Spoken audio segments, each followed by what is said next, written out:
बहुत अच्छा लगा जब स्वामी जी जो है मोहम्मद सल्लल्लाहु अलैहि वसल्लम के बारे में रिसर्च करते हुए बहुत हाई लेवल बात जो है बहुत आसानी तरीके से रखते थे।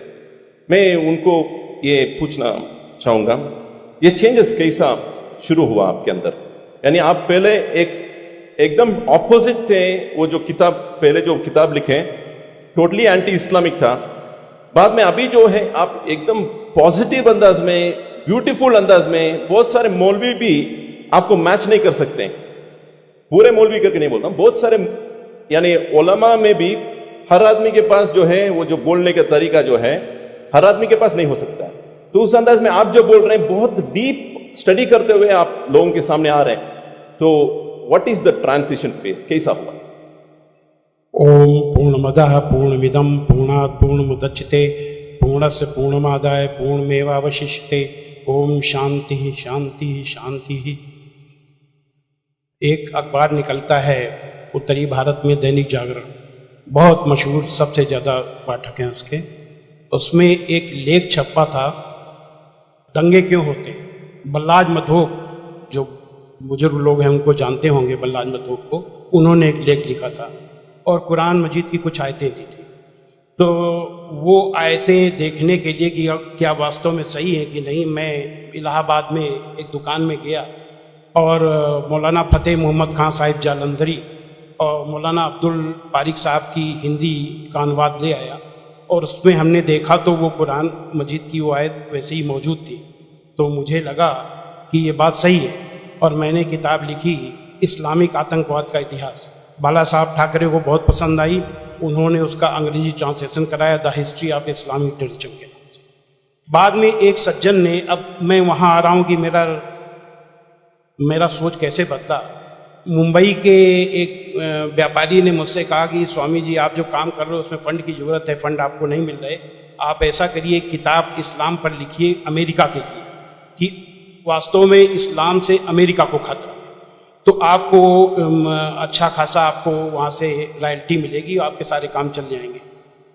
लेकिन वो बड़ी किताब होनी चाहिए। उसको लिखने के लिए मैंने हजरत मोहम्मद सल्लल्लाहु अलैहि वसल्लम की जीवनी पढ़ी।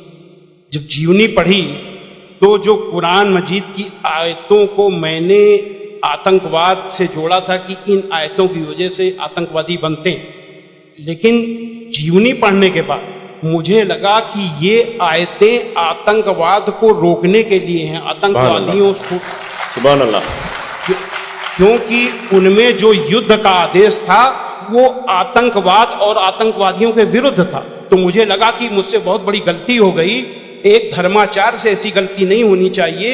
और वो गलती क्यों हुई? वो गलती का जिम्मेदार मैं नहीं था, उस गलती का जिम्मेदार अनुवाद करने वाला, जिसने ये नहीं बताया कि आयत का मतलब कैसे समझे।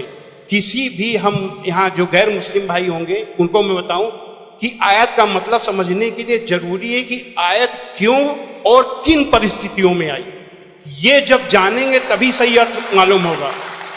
तो ये जानने के बाद मैंने एक दूसरी किताब लिखी, इस्लाम आतंक या आदर्श, यानी इस्लाम में आतंक नहीं, आदर्श ही आदर्श है।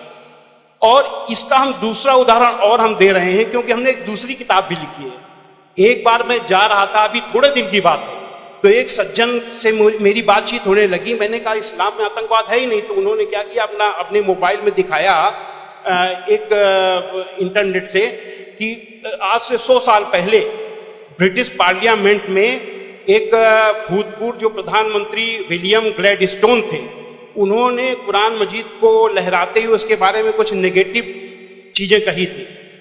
तो मुझे बिल्कुल अपनी बात याद आ गई कि जैसे मैंने गलत समझा वैसे विलियम ग्लैडस्टोन ने भी गलत समझा, और उसके जिम्मेदार वो नहीं, अनुवाद करने वाले थे, क्योंकि उन्होंने सही अनुवाद उसको सही ढंग से एक्सप्लेन क्यों नहीं किया।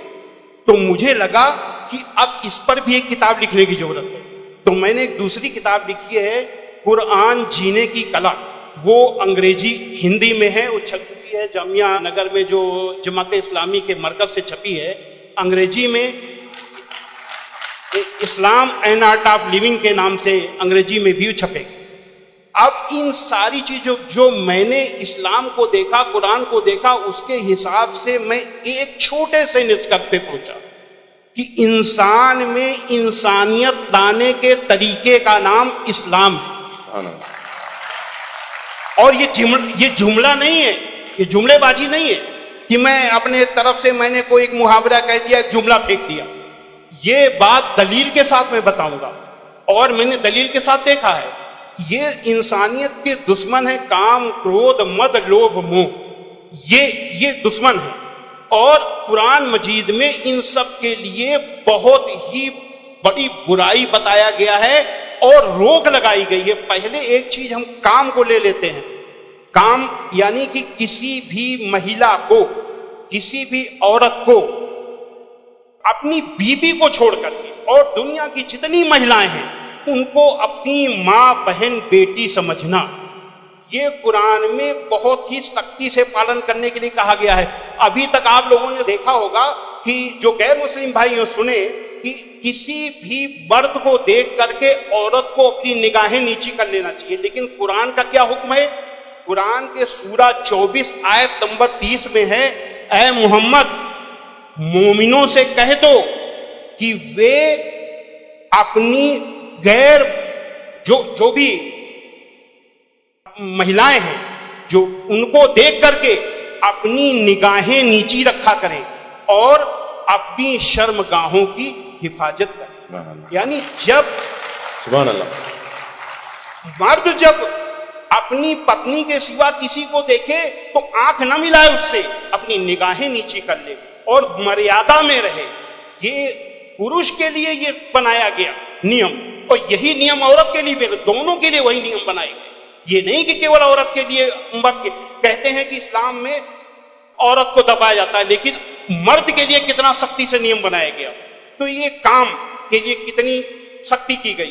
क्रोध, गुस्सा के लिए सबसे पहले गुस्सा का तरीका इस्लाम में इतना आसान बताया गया कि देख करके मैं सबसे ज्यादा प्रभावित हुआ। कहा जाता है अगर गुस्सा अगर किसी का रुक जाए तो वो पूरा संत बन गया, साधु बन गया। और कितना बढ़िया तरीका इस्लाम में बताया गया, कुरान में बताया गया है कि माफ कर दो, किसी के गुनाहों को माफ कर दो, और जब माफ कर दो गुस्सा खत्म। और सबसे पहले ये हुक्म दिया गया पैगंबर को। सूरा 7 आयत नंबर 199 हुक्म आया कि ऐ मोहम्मद माफी का तरीका अपनाओ और भलाई का हुक्म देते रहो और अज्ञानियों से किनारा करो। सबसे पहला माफी का हुक्म अगर आया तो अपने पैगंबर के लिए आया। और ऐसे लोगों को क्या कहा गया? सूरा 3 आयत नंबर 134 में अल्लाह का हुक्म है कि जो लोग तंगी और खुशहाली की हर हालत में अच्छे से अच्छा काम करते हैं और गुस्से को रोकते हैं और लोगों के गुनाहों को माफ करते हैं, तो अल्लाह ऐसे लोगों को पसंद करता है जो ऐसे अच्छा से अच्छा काम करते हैं। हजरत मोहम्मद सल्लल्लाहु अलैहि वसल्लम पर कुरान उतरने के बाद आपके दिल में उतर गई, दिल में उतरने के बाद आपके कर्मों में उतर गई। आपके एक एक कर्म कुरान में अल्लाह के हुक्म के अनुसार हुआ करते थे। आपने पहले खुद अपने आचरण में लिया, अपने अखलाक में लिया, तब दूसरों को बताया। फतेह मक्का के दिन वो अबू सुफियान जो आपके खिलाफ मक्का की एक एक लड़ाई में आपके खिलाफ नेतृत्व करते थे, जब वो सामने पड़े फतेह मक्का के दिन, तो हजरत मोहम्मद सल्लल्लाहु अलैहि वसल्लम ने कहा कि आज अबू सुफियान को माफी, और जो अबू सुफियान के घर में दाखिल हो जाए उसे भी माफी। आज जो अपने घर के दरवाजे बंद कर ले उसे माफी, जो मस्जिद में चला जाए उसे भी माफी। अब आप सोचिए, जिस मक्का में कदम कदम पे आपका विरोध था, कदम कदम पे आपके रास्ते पे रोड़े अटकाए गए, और जो 10,000 लोगों की फौज के साथ आप जब पहुंचे तो किसकी हिम्मत थी कि सामने होता? सारे के सारे लोग छिप गए। जब हजरत मोहम्मद सल्लल्लाहु अलैहि वसल्लम ने देखा कि कोई नहीं दिखाई दे रहा, तो बहाना बनाया माफी देने का। ये बहाना क्या बनाया कि जो यहां चला चुप जाए उसे माफी, जो वहां चुप जाए उसे माफी, जो वहां चुप जाए उसे भी माफी। यानी किसी न किसी बहाने सबको माफी, माफी, माफी और माफी। माशाल्लाह। स्वामी जी, आपको रोकना मेरे दिल में क्या है, ख्वाहिश तो नहीं है, मगर मैं पैनल डिस्कशन कंडक्ट कर रहा हूं अभी। इसलिए आपसे एक सवाल भी मैं करूंगा। मैं समझ रहा हूं आपके जो रिसर्च बहुत डीप है, फिर भी एक सवाल मैं आपसे पूछना चाहूंगा।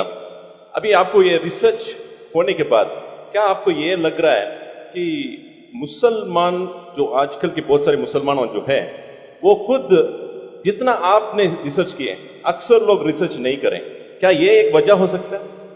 मेरे हिसाब से मैंने जो भी मसाइल यानी समस्याएं दुनिया में देखी हैं, उन सारी समस्याओं का पॉजिटिव हल कुरान मजीद में मौजूद है।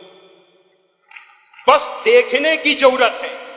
जो ईश्वरीय किताबें होती हैं वो बहुत ही रहस्यमयी होती हैं, उनको समझना आसान काम नहीं है। उसके लिए तन और मन दोनों की पवित्रता चाहिए। केवल शरीर नहाया धोया ना हो, केवल शरीर को पाक करने की ही केवल जरूरत नहीं है, मन को भी पाक करने की जरूरत है। जब शरीर और मन से पाक होकर के आप देखेंगे तो उसका राज समझ में आएगा, आपकी हर समस्या का हल कुरान मजीद में मिल जाएगा। और उसी नजरिए से आज का मुसलमान कुरान मजीद को नहीं देख रहा, इसीलिए समस्याएं पैदा हो रही। Thank you.